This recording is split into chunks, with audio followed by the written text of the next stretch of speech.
Savage Errands, the 6th Kuinkazner. Part 4. Enlisting Tristanué. On or around this time, returning spies warned General Girolamo that Kuinkazner, or one of his sole vessels, had escaped from the religious capital of Anzioch. Based on current maps, scouts believed the only place Kuinkazner and his men could rest and refresh their horses was Kelmarshan, a well-watered oasis currently beyond the reach of the Sablers. The first name that came to the general was Orland, the daughter of Tristanué Yale, the governess of Sanzakarth. Orland had distinguished herself many times, but alas, she had disappeared recently and was feared captured or killed. Yet there were no ransom demands nor boasts of her death from Kuinkazner's operatives. When the general inquired of the Yales, they gave no impression of alarm or worry but regarded her absence as a needful thing. The second name the general considered was Kuinkazner, daughter of Alesia. If he was being honest, she was his preferred choice for secret missions. Kuinkazner walked in the footsteps of Lady Skythorn, a prophetess whose mighty works were reshaping the philosophical landscape of Sanzakarth and the Sabler Commonwealth. Proya was moving. There was a saying among his soldiers, one the general had heard many times. It was a rebuttal to another popular expression: do prophets cast shadows? The rebuttal, now only months in the minting, argued, yes, prophets do cast shadows, and the shadow of Lady Skythorn is Kuinkazner. This statement was far from a slight. Philosophically speaking, it was the highest praise, for it suggested that Kuinkazner walked the holy path of Lady Skythorn so faithfully, that she might as well be the saint's shadow.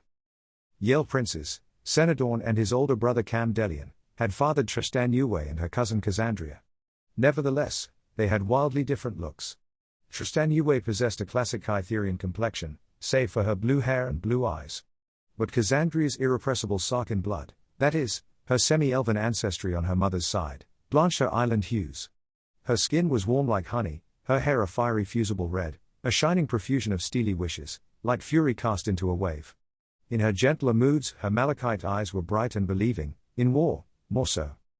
It was well known the new one Jin had rewarded Kuinkazner for her faithfulness, for she possessed the wonder-working white hand, a pulse of paradise in her palm. Adorned in the black Cyprian of Edessa, she worked out Proya's will in the world by the ender of princes, Tre Selina. Those were the noticeable differences, but there were subtle ones too. Kuinkazner played the long game, the patience of men and nations, the weave of kingdoms yet to come. Tristanué not so much. Kuinkazner's devotion had moved her into the company of wizards, including one by the name of Avataranthus. Something as sweet and sweeping as romance was on the table, the proposition of a king. And nothing, not even a war, could squeeze into the compressed space between the virgin Kuinkazner and the queen-sized dream she held in her heart. So, entrusting Anzioch's defense to her cousin, Kuinkazner left the city.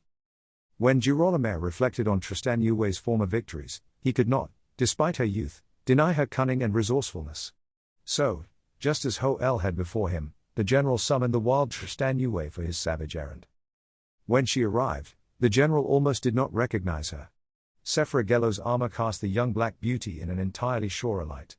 Though she walked in her approval far more proudly than ever before, she still recognized his authority and honored it. She did this by the sign of Shartakan, which he returned.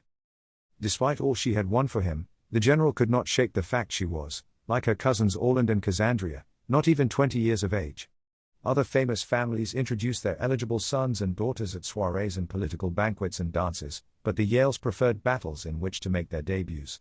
He had seen her as a beautiful girl for months. But now, standing not 10 feet from him, was another creature entirely. He recognized the ecclesiarch style of her armor at once. Though quick to remind her of his obligations, the life of every man under his command, the general nevertheless gave her much leeway, for despite her youth, she stood a legally appointed ambassador from the House of Yale. Moreover, not being a Sabler, she was not now, nor ever was, truly under his direct command. Nonetheless, she knew better than to challenge a seasoned commander in so precarious a position as the general was commanded to win. It required little skill to recognize the 5,000 Sablers entrenched at Anzioch, plus the 5,000 Sablers under Bishop Malabronca, totaled 10,000 men. This was 1/20th the size of Kuinkazner's 200,000-man army that was presently heading south to greet them with something other than kisses. After pleasantries, the general revealed intelligence suggesting Kuinkazner, or one of his murdering soul vessels, was near Kelmarshan. The general knew this lusting Kuinkazner was beyond his reach, but not his guests. I make no request of you on this matter, young Lady Yale. You are not mine to command, the general said. He was tall, lean, and commanding. His thinning hair had been white for decades, yet he remained handsome. He spoke with perfect pronunciation, emphasizing all the right syllables, before and after all the right pauses, to make whatever point was presently on his lips inescapably clear. He appeared an affable but disciplined grandfather, if not a bit stern. Military decorum prevented those softer words and kindlier gestures he wanted to show his young guest. "These reports are unconfirmed, so I will not request that you go," he said, raising his chin. "But neither do I request that you stay." A sly smile curled the right edge of Tristanué's lips. She pulled the prism of Orlandra off her hip and held it to her mouth. "Kuinkazner," she said. In the glass ring, 7 golden slivers appeared, 1 for each of the 7 soul vessels of Kuinkazner. 5 were here in Anzioch, captured in the previous months. 2 remained free. His vast army in the north surrounded 1 soul vessel, Roth. The last soul vessel, Lust, was 30 leagues northwest of Anzioch, in or near Kelmarshan. She gave the general a nod. He returned it. The young woman turned and left. Smiling, the general calmly poured himself a cup of cinnamon brandy, stirred in some nutmeg and sugar, and sipped his last cup of the evening. Tristanué entered Ashengard as quietly as she could in her armor, realizing her hard block heels were not ideal for sneaking across hard mirrored surfaces. Still, she softened her walk as much as possible until she arrived at a tremendous vaulted chamber with 12 high and mighty gates in a circle. Slung diagonally across her back was her strange blue scabbard, the sinister minister. She carried a black recurved horsebow, one far shorter than the Sabler longbows guarding Anzioch. The grip was stylishly molded to an archer's hand, while the upper and lower limbs were faintly ribbed, like horns, smoothing away before reaching their respective nocks. Her arrows were also black, with eagle-tail feathers for fletching and shiny 3-bladed broadheads on the killing end. Mingled with these were some enemy arrows fired from Kuinkazner's archers collected after every attack. Choosing the 7th gate, she touched the bright gem in the center of the door.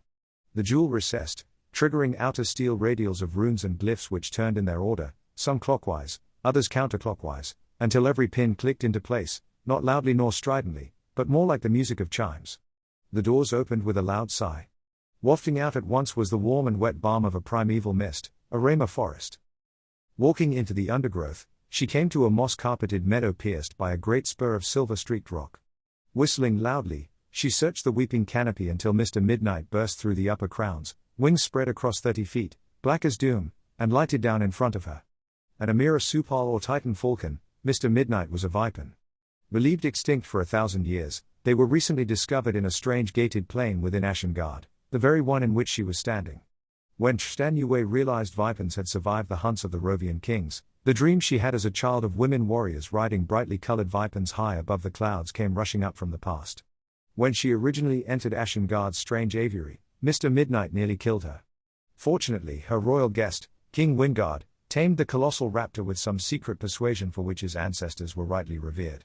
Whether it was a spell or no, she could not tell, but the flesh-eating vipins of Ashengard acknowledged Wingard's ancient authority and acceded to his primal but unspoken appeal. There was something in this man, this wandering Wingard, that every creature, dogs, horses, even vipins, recognized even if they could only prove their fealty by not eating him. Or his friends, which now included Tristanué. She wanted to ride Mr. Midnight that night, but Wingard waved her off that notion. "It will be a few days, princess," he told her. "These are proud creatures. They do not give their loyalty quickly. But have faith, I am here to negotiate for you," he said, running his hand over the creature's giant beak. "I pray you do not return for 3 days." Tristanué began to speak. 3 days, he repeated. And so Tristanué left Ashengard. For those 3 days, she prepared for her trip to Kimjudia. She would have spent time in the hospital aiding in the recovery of wounded Sablers, but they were in far better hands than hers. Lady Skythorn, the healing daughter of Andruin, had come to them. So on the last day, she returned to the aviary where Wingard greeted her. "Be at peace, Princess Yale. I have sold them on your quality," he said with easy confidence, setting down a strange saddle and tack, neither of which were for horses. Whistling loudly, Wingard summoned Mr. Midnight. High above, leaves burst away from their branches as Mr. Midnight spiraled down to the pair. Throwing his wings out, he landed before the strange king and ebony princess. In something of a mystical formality, Wingard presented Tristanué to the great plumed sky hunter, who accepted her on the king's behalf. Better than any pony, this mighty falcon, whom Tristanué called Mr. Midnight for his raven black hue, was a legend 10 centuries dead, that had suddenly come to life. That night, after hours of instruction and admiration, a young woman, in name Yale, in image and ecclesiarch, took to the skies over Anzioch for the first time in 1,000 years. Never had Tristanué Yale felt so unconditionally free. That long night, spent among the clouds, with only the stars for witnesses, remained one of her most treasured and invulnerable memories. Having returned to Anzioch, Ashengard, and her beautiful Mr. Midnight, he impressed her as much as before. She knew falcons ate other birds such as pigeons, game birds, starlings, waxwings, waterfowl, small geese, and other small creatures, but also bats, grasshoppers, crickets, other insects, mice, rodents, and even fish. Mr. Midnight, however, was a vipern.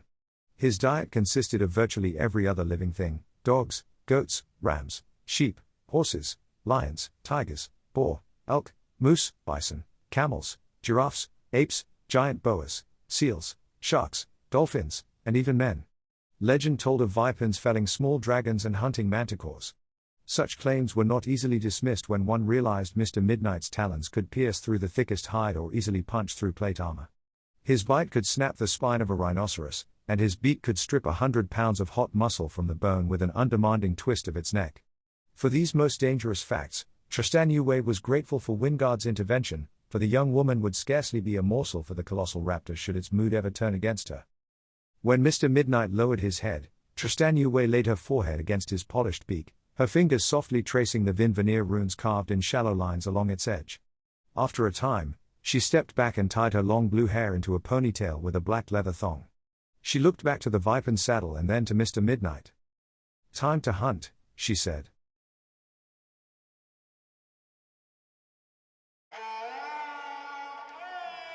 This ends part 4 of the 6th Kuinkazner.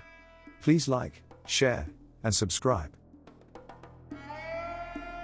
This has been a World of El Suwan recording. This excerpt from the 6th Kuinkazner was created using AI-assisted speech generation. Some inflections and pronunciations are not exact to the original text. Thank you for listening to the World of El Suwan.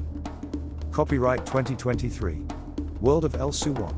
All rights reserved.